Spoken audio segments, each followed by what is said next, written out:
Балта қайрауды ұмытпа. Көпшілік ғалымдардың креативті дүние тудыра алмауы олардың ойланбауы емес, керісінше ойлауды бір мезет тоқтатып кідіріс жасауды білмегендіктен. Экхарт Толле. Ғұлама бабамыз мәшһүр Жүсіп денсаулықты сақтауға көңіл күйді көтеріңкі ұстаудың, шаттықтың қажеттігін айтады. Көңіл күйімізді өзіміз көтеруге әрекет ету керектігін ескертеді. Ешқандай тынығуға мүмкіншілік бермей, үздіксіз харекет ете берсек, миымыз шаршайды, ынта-жігеріміз әлсірейді.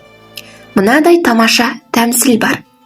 Екі көрші отын жинауға орманға аттанады. Біреуі көп отын жинап, тезірек үйге қайтамын деген ниетпен тоқтамастан шаба береді. Ал екіншісі оқтын дем алып, арасында балтасын қайрайды.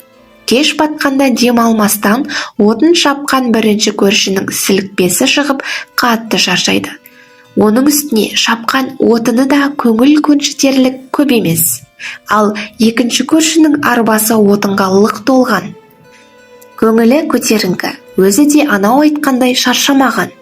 Бірінші көрші мұның сырын сұрағанда, арасында тынығып, балта қайрауды ұмытпа, деп жауап береді. Тәмсілден жұмыс арасында демалу, бойымызға қуат жинау маңыздылығын түсінеміз. Тынығу жұмыстың сапасын арттырады, ісіміз өнімді болады. Олай болса, сен де арасында тынығып, балта қайрауды ұмытпағын. Құранның Шарқ сүресінде мынадай аят бар. Бір істі бітірсең, дереу басқа бір іске кіріс. Бұл аяттан іс ауыстыру арқылы тынығудың қажеттігін түсінеміз. Мұның мәнісі адам бір істі ұзақ жасаған кезде жалығады, концентрациясын жоғалта бастайды. Сондықтан белгілі бір уақыттан кейін жасап жатқан ісіңді тоқтатып, басқа бір іспен айналысу арқылы да тынығуға болады екен. Мұны психологияда белсенді тынығу дейді. Мысалы, кітап оқып шаршай бастағанда жаттығулар жасаңыз немесе намаз оқыңыз. Сосын басқа шығармашылық жұмыстарыңызды жалғастыра беруге болады. Арасында музыка тыңдаңыз, сол сияқты домбыра секілді музыкалық аспаптарда ойнау арқылы да керемет тыныға аласыз. Кездесулерді де бір істен жалға бастаған тұста өткізген тиімді. Санаға салмақ түсіретін кез келген істен кейін бойға қан жүгіртетін, дене қозғалысын қамтитын жаттығуға көшкен пайдалы. Оқыған кітабыңыздың маңызды тұстарын немесе өмірде тап болған оқиғалардан түйгеніңізді мазмұндап, ой тамшы жазу арқылы да дем алуға болады. Мұны өзіңіз үшін жаңалықтар жазып отыратын күнделік деуге болады. Бұл сізді ойыңызды ашық та анық білдіруге машықтандырады. Талдау қабілетіңізді арттырып, логикалық тұрғыдан дамуыңызға айтарлықтай ықпал етеді. Мақсат еткен қандай да бір істі ұйымдастыруға байланысты интеллект картасын сызу арқылы тынығудың орны ерекше.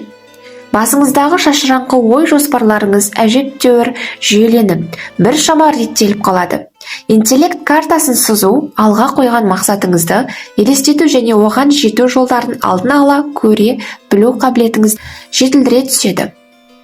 Мүмкіндігіне қарай саяхатқа шығып тұрыңыз. Шетел болмаса да еліміздегі бұрын болмаған жерлерге қыдырыңыз. Апта соңында табиғат аясында серуендеуді әдетке айналдырыңыз. Сарқырап аққан судың сылдырына құлақ түріп, жапырақтың сыбдырын, жаңбырдың тырсылын, жыршы құстардың әнін тыңдаңыз. Жап-жасыл жайқалып тұрған ағаштарға, сан алуан реңге боянған өсімдік әлеміне көз тастаңыз. Иісі аңқыған гүлдерді құштарлана иіскеңіз. Қыс мезгілінде шаңғы тебіңіз. Театрға барыңыз. Актерлердің рөл орындау, тұлға сомдау шеберлігін көріңіз. Режиссердің жұмысын бағалаңыз. Пьесаның астарындағы күрмеулі мәнді шешуге тырысыңыз. Ой жүгіртіңіз. Бірге барған адамдармен талқылаңыз. Бұл сізге тамаша көңіл күй сыйлайды. Ойлау, талдау қабілетіңізді арттырады. Ән айтыңыз, көңіліңізді көтеретін музыка тыңдаңыз.